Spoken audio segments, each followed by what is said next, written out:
Krishna Krishna Hare Hare Hare Rama Rama Hare Hare. Hare Krishna, dear Prabhus and Matajis. Welcome to our daily morning glorification of Srīmad Bhāgavatam. So we are reading from Canto 1, the creation, chapter 18, Parīkṣit cursed by a Brāhmaṇa boy, and verse number 13.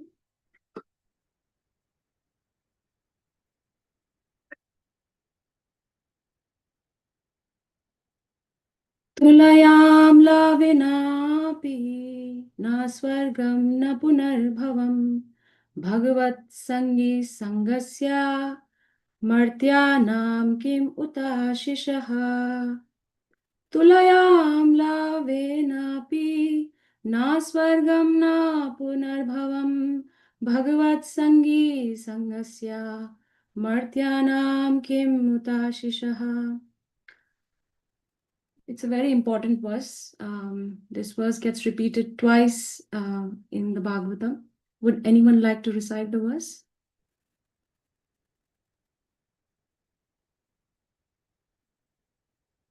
It's okay. We can do the synonyms.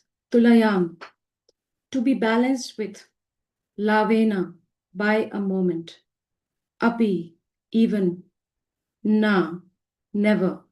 Swargam, heavenly planets. Na, nor. Apuna bhavam, liberation from matter. Bhagavat Sangi, devotee of the Lord. Sangasya, of the association. Martyanam, those who are meant for death. Kim, what is there? Uttaha, to speak of. Ashishaha, worldly benediction. Translation and purport by His Divine Grace A.C. Bhaktivedanta Swami Srila Prabhupada. Srila Prabhupada ki Jai. The value of a moment's association with the devotee of the Lord cannot even be compared to the attainment of heavenly planets or liberation from matter. And what to speak of worldly benediction in the form of material prosperity, which are for those who are meant for death. Would anyone like to read the purport, please? I can read Mataji. Thank you. Purport by His Divine Grace A.C. Bhaktivedanta Swami Srila Prabhupada ki Jai. When there are some similar points, it is possible to compare one thing to another. One cannot compare the association of a pure devotee to anything material. Men who are addicted to material happiness aspire to reach the heavenly planets like the moon, Venus and Indraloka. And those who are advanced in the material philosophical speculations aspire after liberation from all material bondage. When one becomes frustrated with all kinds of material advancement, one desire the opposite type of liberation, which is called apunarbhava or no rebirth. But the pure devotee of the Lord do not aspire after the happiness obtained in the heavenly kingdom, nor do they aspire after liberation from material bondage. In other words, for the pure devotee of the Lord, material pleasures obtainable in the heavenly planets are like phantasmagoria. And because they are already liberated from the material conceptions of pleasure and distress, they are factually liberated even in the material world.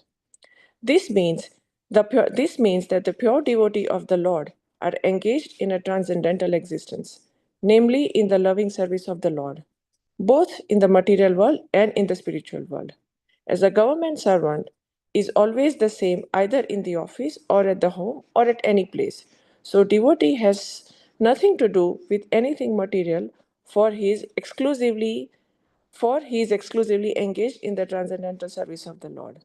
Since has nothing to do with anything material, what pleasure can he derive from the material benedictions like the kingship or the overlordship, which are finished quickly with the end of the body? Devotional service is eternal. It has no end because it is spiritual. Therefore, since the assets of pure devotee are completely different from the material assets, there is no comparison between the two. Suta Goswami was a pure devotee of the Lord, and therefore his association with the rishis in Naimisharanya is unique. In the material world, association with the gross materialist is veritably condemned. The materialist is also called Yosit Sangi, or one who is much attached to the material entanglement, women and other paraphernalia. Such attachment is conditioned because it drives away the benediction of the life and prosperity. And just the opposite is the Bhagavata Sangi, or one who is always in the association with the Lord's name, form, qualities, etc. Such association is always desirable, it is worshipable, it is praiseworthy, and one may accept it as the highest goal of life. Hare Krishna, Mataji.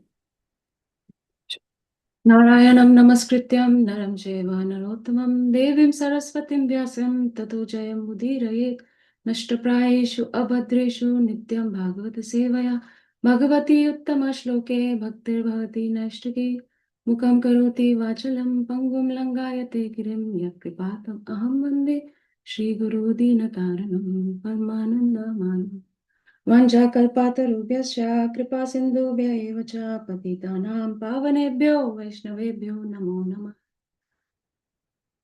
So this verse is a very important verse, as I mentioned before.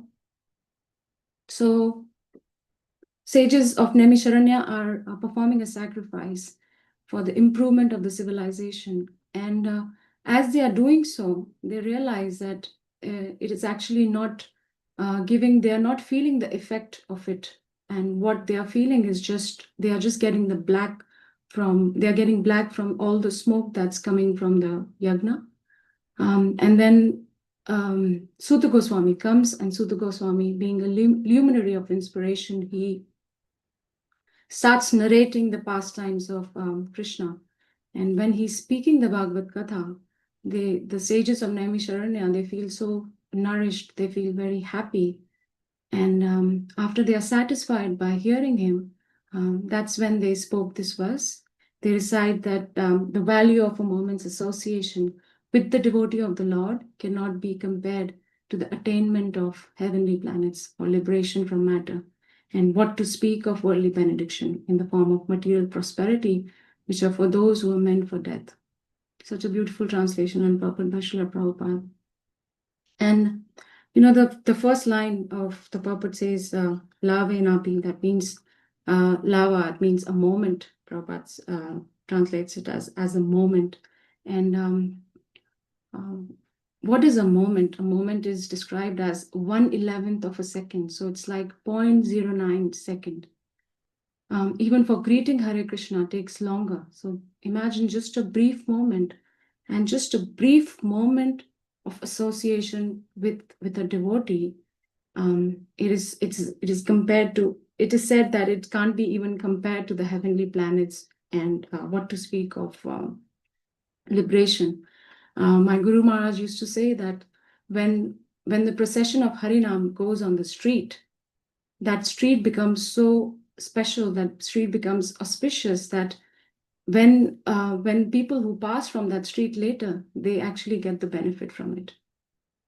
Vritrasura, in his sixth canto, in his prayers to Krishna, he says that Mamo tamashloka janeshu shakyam samsara chakre brahmata svakarmabhi Tvanmayayatma majadar geshe asakta chittasya nanatha bhuyaha. And what does that mean? Mamo tamashloke janeshu shakyam, that I am only seeking friendship in the association of your pious and enlightened devotees. Because what does devotee give us? They give us Krishna. He says that my attachment to my body, my wife, my children is continuing by the spell of your external energy. But now I wish to be attached to them no longer. I just only want to be attached to Mamo tamashloke janeshu shakyam. I'm seeking friendship in the association of these devotees.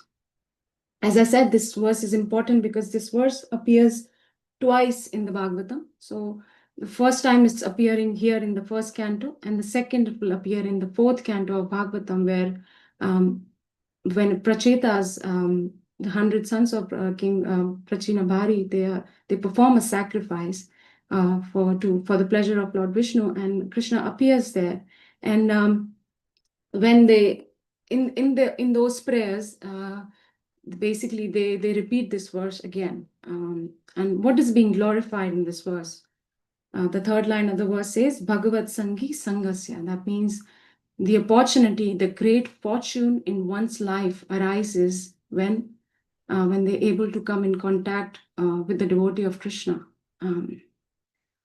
And why is it such an important day? It's actually, if you see, it's actually the most important day in all our lives. The day the devotee intervened in our lives, the day Prabhupada intervened in our life. And why is it so important? Because it's not only the life-changing moment for us or life-changing day for us, it's actually destiny-changing day for us. Because what does Krishna say? Here Prabhupada is saying that devotional service is eternal. So something that is eternal, which means that whatever material opulences or whatever little Lakshmi that I have in this life is only going to stay with me in this life. While this devotional service, this intervention of the devotee, when he has given me Krishna, that means that is my destiny. That means I'm going to carry this wherever I go, even after death, after the change of this body.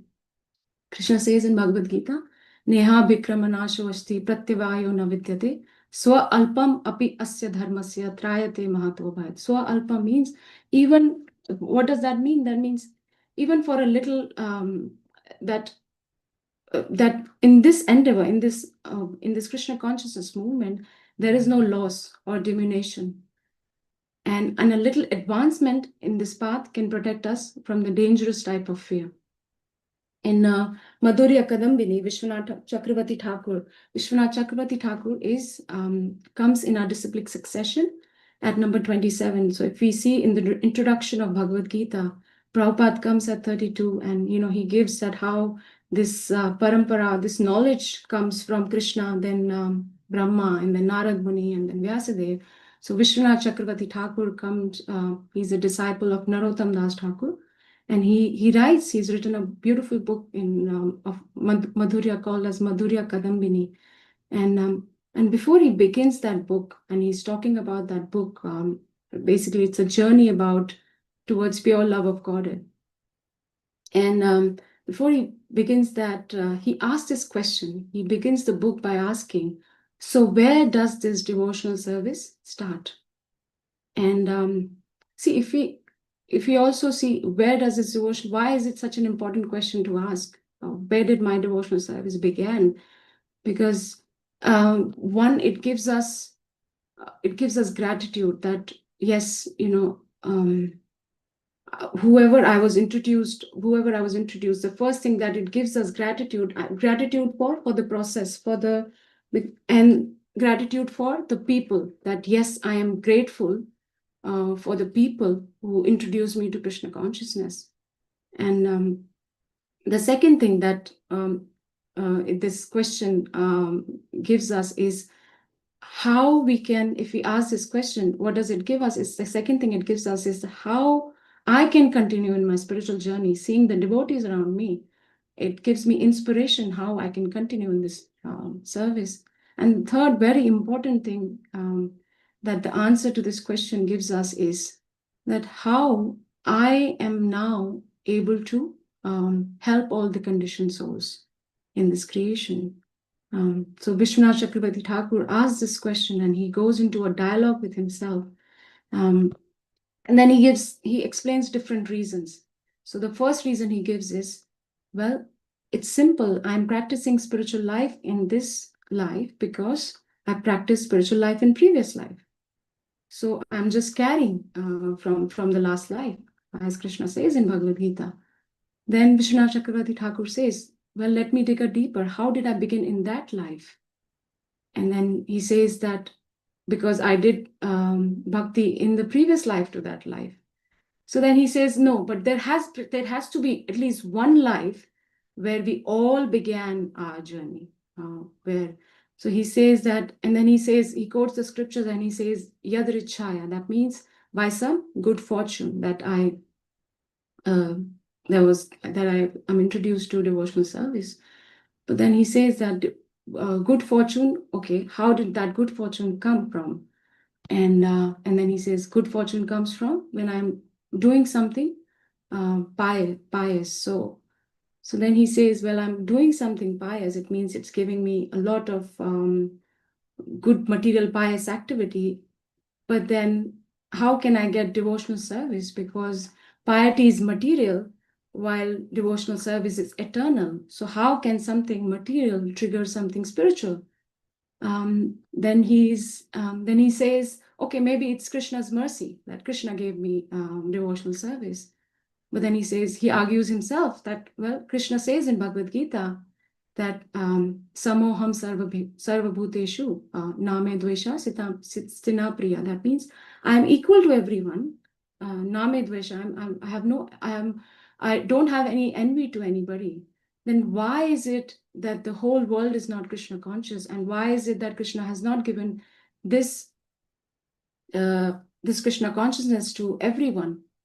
And then he says, then he gives this another reason that one ignites their spiritual journey because of Bhagavad Sangi Sangasya. That means by the association of a devotee, that our devotional service gets awakened. And then he says, yes, that's the right answer, that only the association of a devotee can trigger one's spiritual journey. The author of Chaitanya Charitamrita, Krishnadas Kaviraj Goswami says, Krishna Bhakti Janma Mula Hoye Sadhu Sangha, Krishna Prema Janme Tenu Puna Mukhya Anga. That means that the very root cause of devotional service is a devotee, Bhagavad Sangi Sangasya, it's a bhakta. Then Vishwanath Chakravarti Thakur says, yes, I agree that the devotee is triggering the journey of the soul, but it's actually not the devotee. And then he says that it's actually the bhakti within the heart of the devotee that impels the devotee to reach out to others. It is such a beautiful statement. It's actually the bhakti in the heart of the devotee. It's impelling the devotee to go out and preach. Then he says and then what is the cause of the bhakti?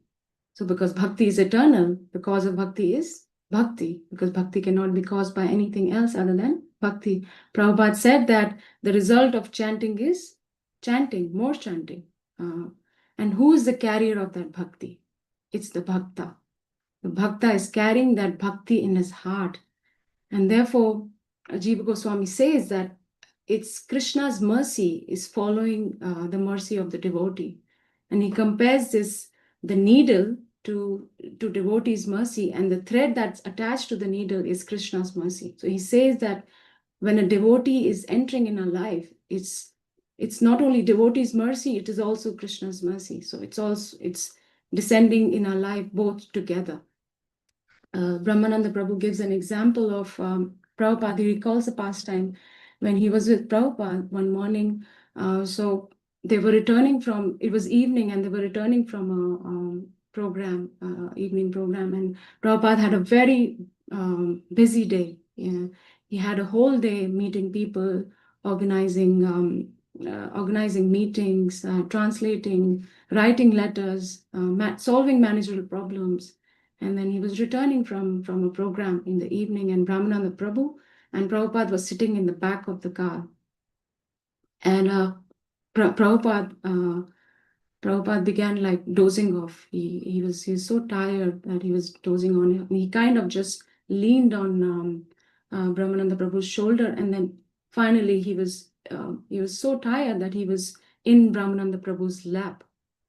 And when Brahmananda Prabhu looked at Prabhupada, he said that every bit of energy, every last bit of energy that Prabhupada had, he just expanded it to just reach out to others. He just did not hold any energy back. And in that moment, Brahmananda Prabhu realized that it's actually the intensity of the bhakti that Prabhupada had in his heart, that is within a devotee's heart, that is impelling them to reach out to others, to keep going. And that's why Vaishnavas are so incredible. They're so merciful. Sometimes we look at each other. We are in the community, And sometimes it becomes difficult in the association of devotees that, we kind of become familiar, we take them for granted. But actually, Vaishnavas are very special. We should value this association of Vaishnavas. I know we see them every week, but if 1 week we don't go, we start to miss them. So that's the potency of Vaishnavas, because they are carrying Krishna in their heart. We are so attached to seeing them, but sometimes, our conditioned nature is that we start to take them for granted. While I was preparing for this class, I was thinking that how the population of whole Greater Brisbane area is 2.7 million. And how many of those people are able to come to the temple? Hardly 200 people. Sometimes in festivals, we can get 400 people. But so these Vaishnavas that are coming to the temple, they're very special. There's this in 12th canto, the shloka that we've often quoted in the past chapters, that Kaler dosha nidhi rajan nashti heko he mahan guna, that that in the ocean of faults of Kali Yuga, what is the most potent is the holy name. And in purport to that verse, Prabhupada writes that one brilliant spiritual quality, it can destroy all the contaminations of this age. And I was thinking, yes, holy name is powerful, but who is chanting these holy names? It's actually the Vaishnavas, the devotee of the Lord are chanting the holy names. Yes, we are not chanting Shuddha Nam, but still the name is powerful, and that's why Vaishnavas are special.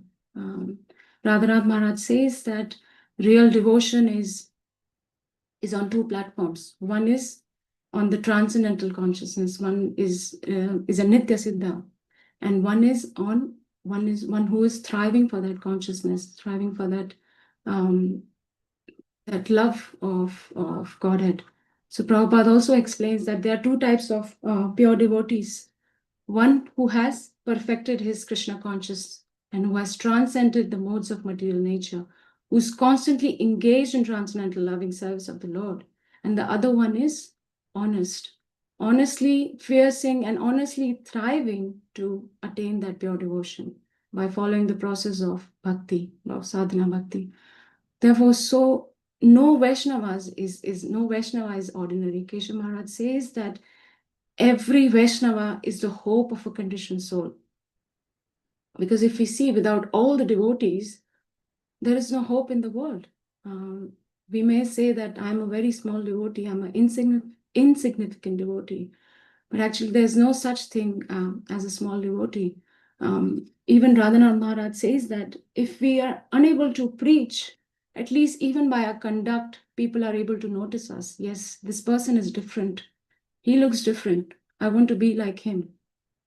And like how Paul Prabhu was mentioning that, his wife was when I was, preaching to people on their way back to from the temple.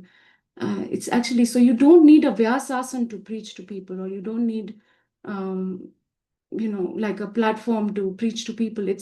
That's why every Vaishnava is special. Every devotee is incredibly special. Keshav Maharaj gives this example that how if we light a candle in the outer space, we can see it 12 miles away. So it's just a small candle, but we can see it 12 miles away because it's so dark. Therefore, in this dark age of Kali, the only hope that we have is devotee, because devotee is giving much light to the world. So Prabhupada further writes in the purport that means that the pure devotees of the Lord, they are engaged in the transcendental existence, namely in the loving service of the Lord, both in the material world and in the spiritual world. In this connection, Lord Shiva tells Mother Parvati that he quotes this verse. So Mother Parvati has just cursed Chitraketu Maharaj. Chitraketu Maharaj offended Lord Shiva, but Lord Shiva was not offended. However, Mother Parvati took the offense and she cursed Chitraketu Maharaj to become a demon, and that demon became was it Vitrasura? He became a devotee of the Lord. So in this connection, Lord Shiva tells Mother Parvati this verse Narayana para sarve nakutaschana bhibyati swarga apavarga narkeshu apitulyartha darshanam. That devotees, they are solely engaged in the devotional service of the Supreme Personality of Godhead, Narayan. They never fear any conditions of life. For them, the heavenly planets, liberation, and the hellish planets are all the same. For such devotees are interested only in the service of the Lord. So as this verse says that just by the moment association of a devotee is so special, that lava matra sadhu sangha is very incredibly powerful. There's a story in this connection about how powerful this association of devotee is. So one time, Narad Muni goes to Vaikuntha and he asks Lord Vishnu, my dear Lord, please tell me what are the results of being in the association of devotees. And the Lord smiled and he said, my dear Narad, just go to this particular forest on earth, and there you will find a banyan tree. On that banyan tree, you will find a nest, and there will be a newly baby born parrot. You just ask this baby bird this same question, and it will give you the answer. So then Narad Muni follows Lord Vishnu's instructions, and he went to that tree on earth. And as he arrived, an egg hatched, and a tiny baby parrot emerged. And then Narad approached the baby parrot, and he asked the bird, baby bird, please tell me what are the effects of sadhu sangha, of associating with devotees. And the moment these words were spoken, the baby bird fell down dead. Now, Narad Muni was very shocked and he was very sad that this happened.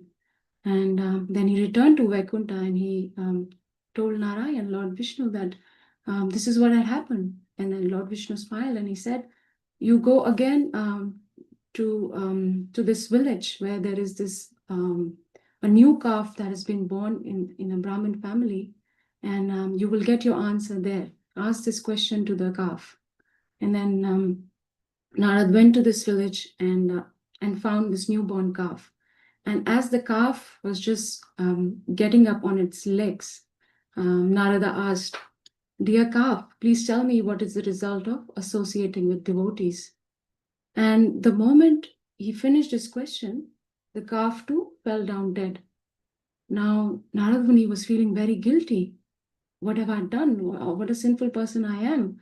That the moment I'm asking these questions, these living entities are dying. I'm responsible for 2 deaths. So this way he is very sad and he returns to Vaikuntha and he says to Lord Vishnu, and then Lord Vishnu says that he consoles him and he says that actually it's not your fault, but do you want to know the answer to your question? And this time he's a little hesitant, Narad Muni, but he's like, okay, yes, I'll follow your instructions. And then he says, okay, there is this in the stable of the king of Kashi.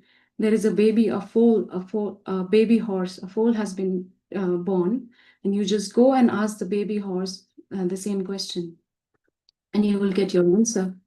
So then Narada goes, and then he goes to the kingdom of Kashi, and where the baby horse was, and he asked the same question. And just like before, the baby horse also fell dead. And as soon as he asked the question, now Narada Muni is like taken aback. He's so utterly disappointed that I am such a terrible person. I'm responsible for 3 deaths. But then Lord Vishnu says, oh, don't worry about it. You just do one last thing, and I promise you will get your answer here. But he was very fearful. Narada Muni was very fearful of causing another death. So he said, I don't want any more deaths, my lord. Let my question remain unanswered. I don't want this. But then Lord Vishnu insisted that, no, this time you will get the answer to your question. So then with reluctance, Narad Muni goes to the palace of King of Kashi, and they were rejoicing because there was a prince that was born to Lord Kashi, and Lord Vishnu had asked him to ask the same question to the newborn prince. So then he goes to the prince, and he took the baby in his arms, and even the king is very, he welcomed the sage, and he immediately brought his son to for giving him blessings. And then the moment Narad Muni took the baby in the arms, and he asked softly that, baby, just tell me what is the result of associating with devotees. And now, to Narad's amazement, the baby gurgled, the baby spoke. O greatest of sages, have you not understood so far? I was the baby bird whom you questioned on the banyan tree. Because of the brief contact with a saint like you, I was released from that tiny body and was born as the calf. When you questioned me as a calf, I was able to leave that body and be born as a horse. Again, because of the brief contact with you in the horse body, I was blessed with the most precious human form as the prince of the Kashi kingdom. This is the result of Sadhu Sangha, a brief association with devotees. I am grateful to you, O sage, for elevating me to this stage. So this is the power of, this story is illustrating the power of associating with devotees. It's so powerful. Sorry, I didn't realize it's 7:02. I'll stop here. If anyone has any questions, any comments, any corrections. Hare Krishna, Mataji. Hare Krishna. Thank you for sharing the lovely story. I just wanted to share a bit of a realization. This week I started reading The Great Transcendental Adventure by Gurmadas Dasa. And it's about the two devotees that started the movement in Australia, Upendra and Bali Mardana. And I just thought, just reading it, I just thought it's amazing how much courage they had, you know, to put themselves in a new environment, like they weren't Australian born, and to start the movement and to start the chanting and to set up temple. So it just made me think sort of how lazy that I am spiritually. And I've kind of felt guilt all week because, you know, I preach to a handful of people and their family members. I just wanted to share that realization that we can become a little bit too complacent with our Krishna consciousness. We can have a savor and perform that and just say, oh, well, that's, you know, I'm doing my devotional service, I'm chanting 16 rounds, I'm following the 4 regulated principles, and that's good enough. But, you know, the most important thing, the most precious thing is preaching. So, so I kind of had that realization. I thought, all right, I've got to put myself out on the line. I've got to, you know, start Prabhuji Sakurai said, you know, live life on the edge and go out of our comfort zone. So, I just wanted to share that realization. Thank you very much for a lovely class, Mataji. Thank you so much for sharing, Prabhu. Yes, like you said that we become complacent. When I said that every Vaishnava is special, I meant that we need to see others as special, not ourselves, because sometimes in that we can get pride. And like you said that it is important to preach. It's definitely very important that we go out of our comfort zone. Last Sunday when we went to Harinam, it was such a beautiful experience, sharing Krishna consciousness with others. And when I was preparing for this class, I was feeling that how, you know, there were so many people, about 300, 400 people, that their devotional service just started. They just triggered their devotional service. It is so it's nice to go out and you know, share this beautiful movement with others. Thank you so much. Anyone else? You also noticed that, you know, people who came out of marathon, they were very tired, but when they saw us, they again became very jubilant and very happy, very, you know, with full of energy. And they were dancing again with us. Yeah, that was a wonderful experience. Thank you, Mataji. Yes. This is actually when all the devotees were, you know, they formed like a tunnel, and we were actually kind of cheering them, and they thought that we are cheering them because they've completed marathon, but we were just dancing in our own, we were chanting because we were happy, chanting the mantras. And it was so beautiful that how, you know, all the devotees, they formed a tunnel and everybody was going through that tunnel. So yes, Anyone else? Right. Thank you so much for your time, dear devotees. Hare Krishna. Have a Krishna conscious day. Thank you. Thank you, Mataji. A wonderful class. Thank you. Hare Krishna. Hare Krishna. Thank you, Mataji. Thank you, Mataji. Hare Thank Krishna. you. Hare Krishna, Mataji. Thank Hare you. Krishna, Mataji. Thank you, Mataji.